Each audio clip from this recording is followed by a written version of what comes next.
start. We can't see you. Rabbi, your camera's off. Okay. Now it's back on. Okay? Okay. What I'd like to do now is learn some of the footnotes. We started chapter 10, Yud, on page 57. And we're learning here about, we learned yesterday the simple interpretation of Modeh, which is giving thanks to Hashem, and the Rebbe compared it to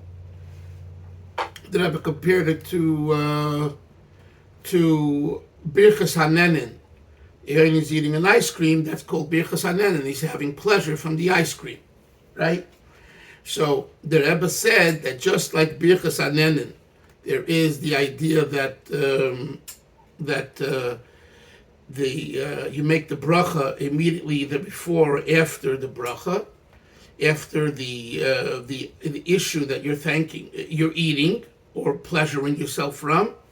So too with Birchas Hoidah, with thanksgiving brachas. So let's look at note number 85. The blessing Eloki Neshama follows. Oh, and well, 1 second. The Rebbe said that there's the blessing Eloki Neshama Shinasati B'Tahiri Atabarosati Yitzarta. So the question is, why do you have to say Modeh if you have a blessing? And the Rebbe explains two separate things. One is a blessing, which is formal, and one is informal. And I spoke about that yesterday at length, so I'm not going to repeat it. 85. The blessing Eloki Neshama follows the blessing for washing the hands and the blessing of thanksgiving for physical health. Asher Yotzar, so that's just a point of reference. Note 85. Note 86. There are two categories of blessings. One is Birchas Hanenin, our blessings of gratitude for enjoying Hashem's creation.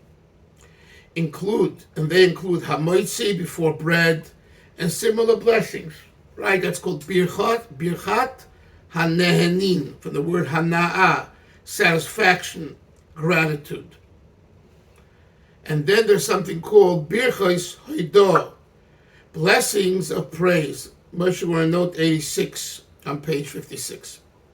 Thank you. Birchas Hoidah are blessings of praise and acknowledgement, to recognizing Hashem in all of his works, although it is Birchas Hanenin that are recited before partaking of the food. The Rebbe applies the principle to Birchas Hoidah as well.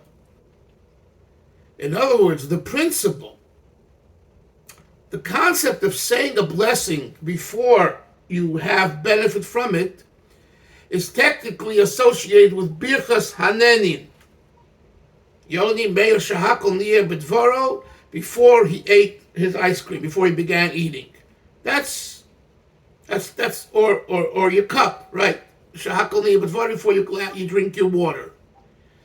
The idea of making a blessing before the restoration of the soul or during it, we don't find that concept in Chazal. The Rebbe here makes the comparison, and he has a right to it. There's nothing, there's nothing outrageous, but we don't find that. That's what we learned in this note 86. And the Rebbe says, listen to his logic, just like you benefit from the cup of water, Moshe, and therefore you make a blessing before you begin benefiting and having satisfaction, you also make a bracha when you benefit from the restoration of your soul. You also give thanks to God for restoring your soul, but not before, because before you're dead. That's the next footnote. As soon as you wake up and you have that, hey, just like I drank, I'm thirsty. Oh, I feel so relieved. I have some water. So when you wake up, you say, wow, I'm relieved. My soul's been restored to me. Look at note 87. In our case, regarding the restoration of the soul, however, it is obviously not possible to make a bracha for the restoration of the soul before it is restored, the parallel of deriving benefit. You have to first be alive to give thanks for restoring the soul. So it's impossible to say Modeh while you're sleeping. But as soon as your eyes open up, you say it. It is nevertheless obligatory, continuing in the note, to make the blessing immediately upon awakening. This would correspond to and even surpass the concept of the blessing recited on purification by immersion in a mikveh for a woman, or a convert. Although the blessing cannot be recited before immersion, is a convert before immersing? No. So how can you make a bracha before? You can't. As soon as the convert immerses in the water and comes out, she makes a blessing. Or a woman going to the mikveh. A woman pre-mikveh during the menstrual cycles is called a nida. So how can she make a bracha while she's a nida? So she has to first go into the water and immerse herself in the water. As she comes out, she covers herself up. A woman doesn't make a bracha just like a convert in the nude. It's against halacha. They have to cover themselves up. And then they make the bracha. Yes, Moshe. That's a question. Something I've been wondering the last number of days. In Nusach Hari, we have obviously Modeh Ani, in the Seder, okay. Modeh Ani, okay. Wash, hands, etc. And then the first is washing the hands again, making the bracha immediately after Netilas Yadayim. Then, without interruption, Asher Yatzar, and without interruption, Eloki Neshama. Okay, that's Nusach Hari. But I noticed that in other Nuschos, for example, Nusach Ashkenaz, and the Sfard, I assume, is pretty similar. It's not that way. It's actually a very different Seder, and I don't want to take us off topic, but I'm just curious at a certain point. For example, in Nusach Ashkenaz, and it could be again Nusach Sfard, the Eloki Netilas Yadayim and Asher Yatzar is significantly later, so to speak, in the order of things. In the morning, like just the morning said, for example, the Zachashas, they put on the talis katan, and then the talis, and then tefillin, and then there's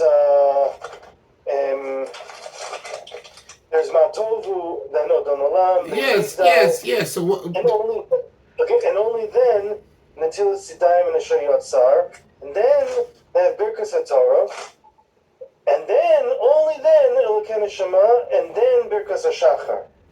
Okay. So I'm just curious, the things that we're speaking about, and what the Rebbe is sharing here, I'm curious how much of what the Rebbe is sharing in this kuntres, everything we're talking about, has to do with the way that the Alter Rebbe was Mesader, the Siddur. Okay. I understand your question. The answer to your question is N-O. No. It has nothing to do with the Alter Rebbe. Every Jew, any Nusach, from top to bottom, says Modeh Ani first. Okay, that I understand. That's it. That's it. The discussion here is about Modeh Ani, not about anything else. Okay. Why there's a different order of the brachas is another question. It has nothing to do with what we're learning. It's a separate question. It has to do with the Gemara and the Poskim, the Rif, the Rambam, how they set up the totally different. But the reason that I brought up the question now is because you mentioned we were talking about making the brachas. Yeah. I'm not. It's fine to ask, but what I'm saying is that the issue here is that when we open our eyes, we say Modeh Ani. Now, to explain this, the Rebbe employs different parts of davening and different ideas, but he's not telling you that's why this bracha comes before this and this becomes that. He's not getting to that discussion. So therefore, the answer to your question is this isn't just for people who follow the Alter Rebbe's nusach. It's for Klal Yisrael, because everyone begins with Modeh Ani. Clear? Yeah. Okay, Yeah. good. Back to the yes. I don't know. I don't know if you got to this yet, but I was just reading the notes, and on page 59. We're not there yet. Give me 2 minutes. We are reading the notes on page 56, towards the end of 87. Let me finish this. Although, last 3 lines from the bottom of 56 and note 87. Although the blessing cannot be recited before immersion, we're talking about now the bracha mikvah, be it a convert or a woman after nida. Right? Before they immerse, you cannot make the bracha. Since the person is not yet fit to recite it, one does not postpone, 57, page 57, the note, the blessing to a later time. Now look at this. After a woman comes out of the mikvah, she's done the immersion, she's no longer a nida. Why don't you wait till she gets home to make the bracha? And the same for a convert. Convert goes into the mikveh, becomes fully Jewish. So later on, at some point, no, we say the bracha should be made right there and then. As soon as they get sneers, they put on something on themselves, they should make the bracha. Rather, the blessing is said immediately upon emerging from the water. And he cites the Shulchan Aruch and the Gemara. Quote, one should recite the blessing as close to the action as possible. What do we see from this? Look at the end note. Hence, the blessing of acknowledgement for the restoration of the soul in the morning certainly should not be delayed. In other words, what the Rebbe is saying like this is, why, according to simple text, not Chasidus, not Kabbalah, why must we say the Modeh Ani as soon as we wake up? One moment. Get dressed and then start saying the Modeh Ani? No. You say it as soon as you wake up. So the Rebbe says, because let's compare the Modeh Ani to the bracha for after the mikvah of a convert or a woman, which is not said later in the day or later when they get home, but it's said as soon as they come out of the mikveh. So too here, as soon as you wake up and your soul is restored, you make the bracha. Yes, Moshe. Isn't that exact? That's exactly what I'm asking. Isn't that why in Nusachari, the Eloki Neshama, the bracha at the end, the chasima, the bracha that's at the end of Eloki Neshama, is said very, very early on in the whole seder of We're not talking about the bracha. Okay, were you here yesterday? I'm not sure. You missed the class. In chapter Yud, the Rebbe says there's 2 things. There's the bracha for restoration of the soul, which is Eloki Neshama, and there is Modeh Ani, which is not a bracha, it's an acknowledgement. We are focusing on the acknowledgement, not on the bracha. So then what's the note there that the Rebbe brings about the bracha? He makes a specific mention here. Show me. The bracha here is talking about. Show me where he's talking about the bracha Eloki Neshama. Please show me. So that's my question. Hence, the blessing of acknowledgement for the restoration. Okay, so I get it. It's a mistake. They should have not said the word the blessing. It's a mistake. They should have said the acknowledgement. The blessing is Eloki Neshama. That's the blessing. We're not talking about that now. We're talking about Modeh Ani, which is not a bracha. There's no baruch before, no baruch at the end. So I would say that this wording is wrong. It should have said, and this is not from the Rebbe, this is from the editors. It should have said, hence the acknowledgement. I understand. Okay. I'm curious. Okay, I hear that. I hear what you're saying, and I know that, but I am curious to know, still, nonetheless, if that is why in this Zachari, the Eloki Neshama is so early on for this Okay, specific reason? for that I need to look it up. I don't think I would find. I don't think.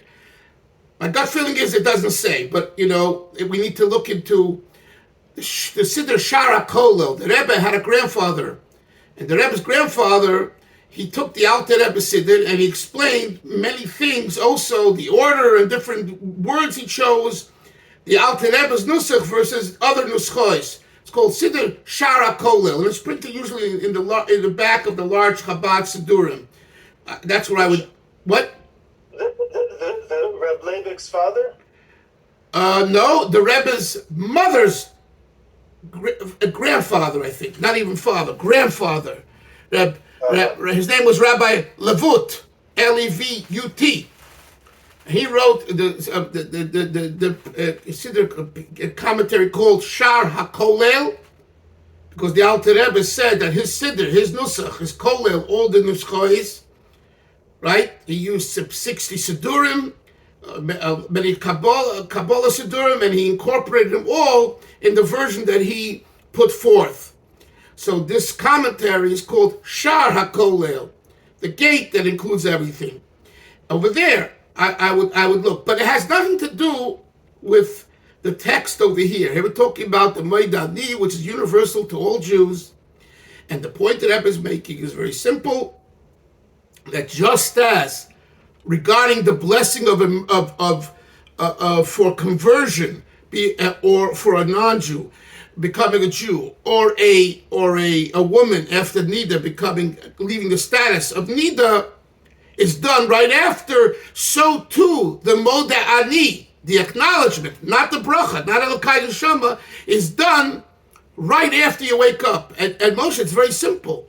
You're not Eloki Neshama. You're not allowed to stay in your bed naked or half naked. It's against halacha. Everyone says that. Yes, hello.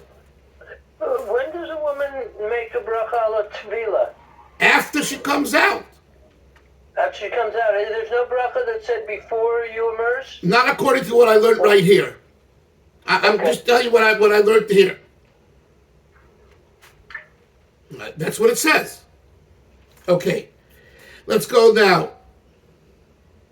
Hillel, how can you think for a second? How can she make a bracha before she's a nida?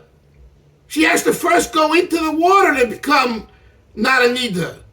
In other words, even when it becomes nightfall, it's after the 2-week period and all that, until she immerses, she's not a nida. She's a nida. And the same we have in the Torah, right? Herev, Shemesh, regarding, right? It comes evening, big deal. You got to get into the water. Mm-hmm. Yeah, so I hear that. I hear that question, and I always thought up until this moment that she made a bracha in the water with the water covering her body, but not her head, before she immersed her head. Okay. So that's a rare detail, and we have to talk about it. It's not for now, but she has to be in the water. That's for sure. The question is about the head. Okay, let's leave that for another time. Okay. Okay. Fine. But that is a good question, but I don't want to go into now. Okay. Let's go further. Because that has to do with chatzitza. Is the water considered chatzitza or not? You understand? There's halachic issues over there. I don't want to. Okay. Note 88. So in the text on page 56, it says that one benefits. For one is not allowed to enjoy anything of creation without reciting the appropriate blessing. He's talking here about Birchas Hanenin. You're not allowed to benefit without, God gave it to you. You have a benefit. Thank Hashem. Okay. Go to note 91. Note 91. So he says here, now here, Moshe, we're now talking about Eloki Neshama, which is the bracha.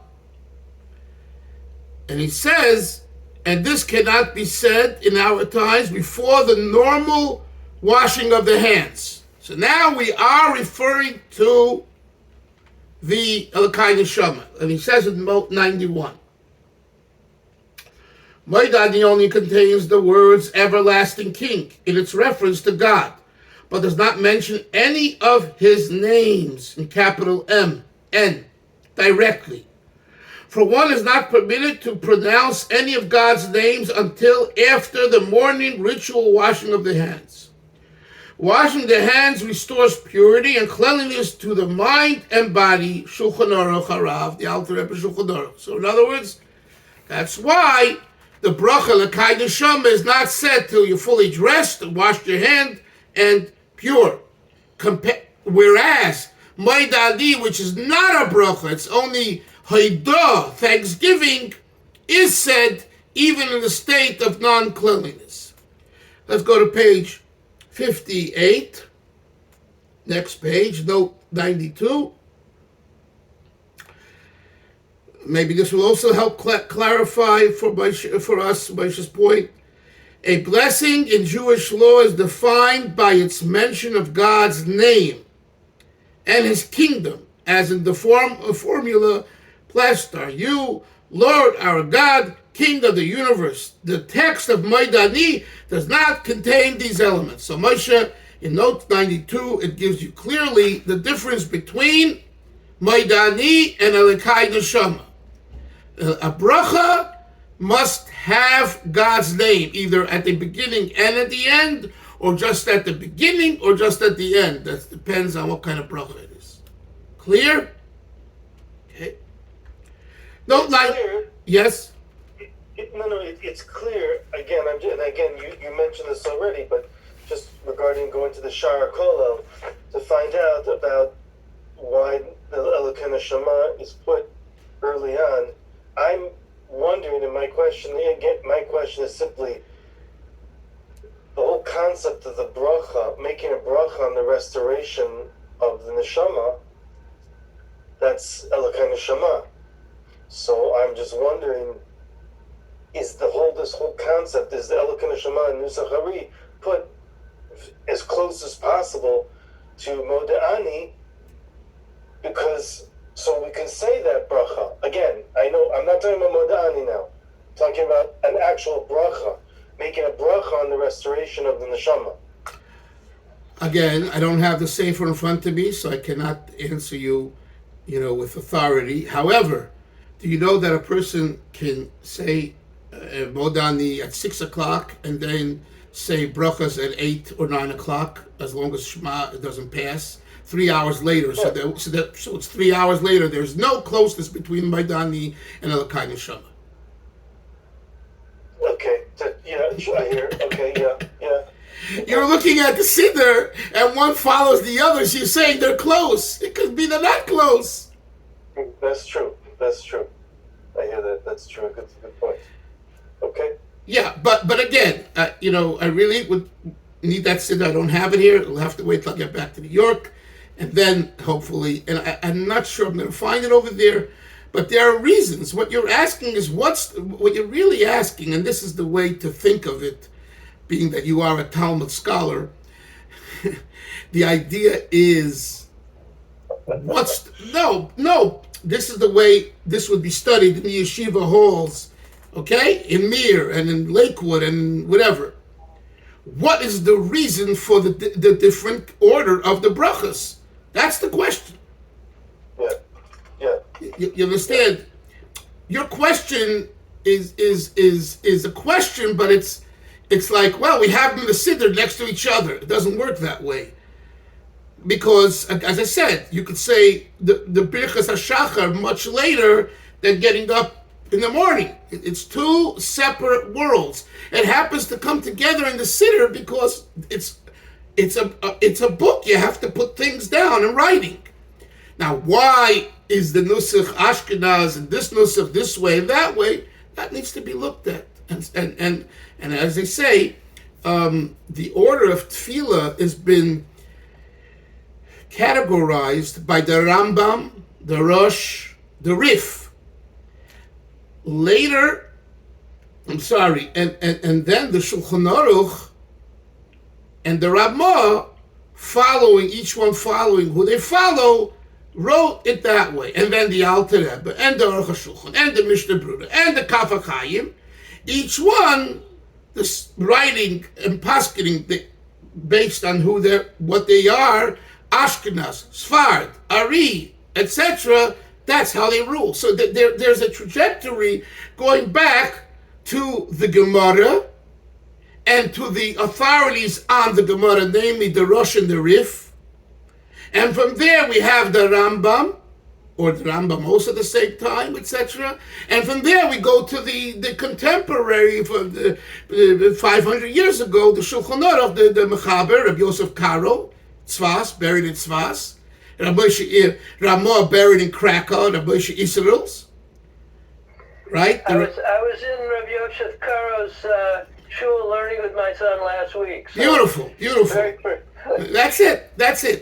And from there we have the Alter Rebbe, the Mishnah Brura, the Chafetz Chaim, the Aruch HaShulchan, and the Kaf HaChaim. You could say those four are today's contemporary authoritative rulings for people how to paskin. And today we have already what we call Achrei Achroinim, who compile, and Rav Shlomo Auerbach, and all the different Rabbanim, But it has a beginning, it has a beginning. That's where you will find the differences. And the same is, for example, the Haggadah. Chabad Nusach is to say Matbilin, the first of the four questions, Einoni Matbilin, Afilu Pamechas, Halayla Zeh Shtei Pa'amim. Look at any other, most other Haggadahs, the first is Matzah. Halayla Zeh Echlim, every night Chabad Shem Matzah, Halayla Zeh Kulim Matzah. And if your child goes to a non-Chabad school, and they come back saying the Fir Kashas, they say it that way. And I'm just saying, there's a reason for it. There's a reason for this. 1 second, there's a reason, Yoni. There's a reason for this.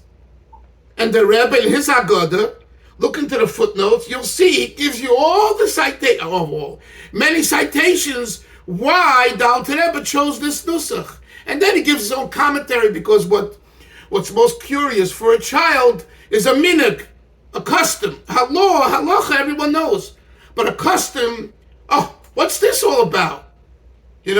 So the Rebbe says that the thinking that why did the Alter Rebbe choose this version of the Rif or the Rama, whoever ruled that way, versus the other ruling, is because Matbilin will get the interest of the child more than Chametz and Matzah. Yes, Yoni. So the last couple of years, I've been using the Chabad Haggadahs. I found two really amazing Haggadahs. One is like the dark brown, and this one is like a light brown. They're both amazing. So I remember, when I started doing this a couple of years ago, there's no Chasal Seder Pesach. That's right. It was such a, you're used to saying it every single year. And when I got around to it, it made sense though. It made sense. Okay, but for people that are used to saying it, for most people, they're not happy. It doesn't say that, and Chad Gadya, there's no Chad Gadya. You go to, it's outrageous. Or the Chabad doesn't wear a kittel at the Seder, and Hasidim do. etc. There are different customs. But yes, the Chasal Seder Pesach is a big one. The Chad Gadya is just as big. Everyone loves the Chad Gadya, you know what I mean? And in Chabad, the Nusach of the Alter Rebbe's Haggadah, there's no, it's like, what are you doing?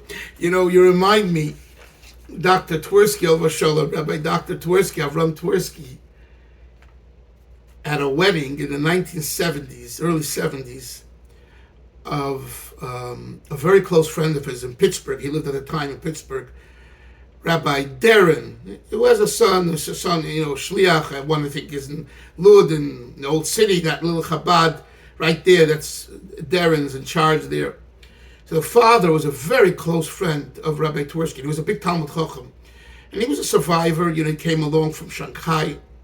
Anyway, at one of his daughter's weddings. So Rabbi Twersky was there, and he was brilliant, and he made up grammar.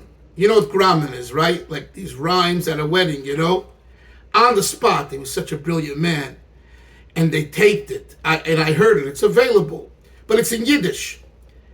It is so funny. He basically is speaking about him being a slave in the Chabad shul in Pittsburgh, because that's where he davened. He was the president of the shul for many years, and he comes from Chernobyl, Twersky's, and which of course go back to the Alter Rebbe too. But it's a different nusach, tefillah, Sfard versus Ari, in that sense. And he was joking at himself and at Chabad. He says, our Holy Father speak about, I'm paraphrasing, saying, Vayachulu Friday night, V'shamru Friday night. Comes along the Balatanya, the Holy Balatanya says, we print it in the Siddur, but we don't say it. How can you do this to us?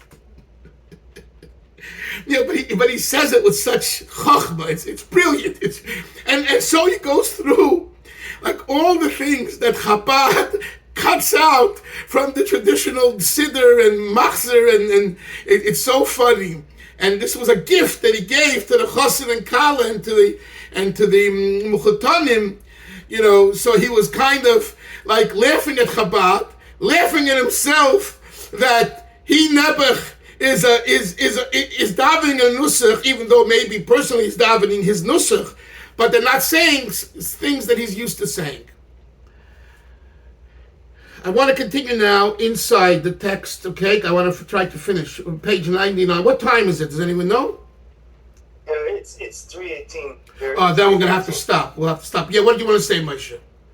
No, it's because I actually have to go because my first. Yeah.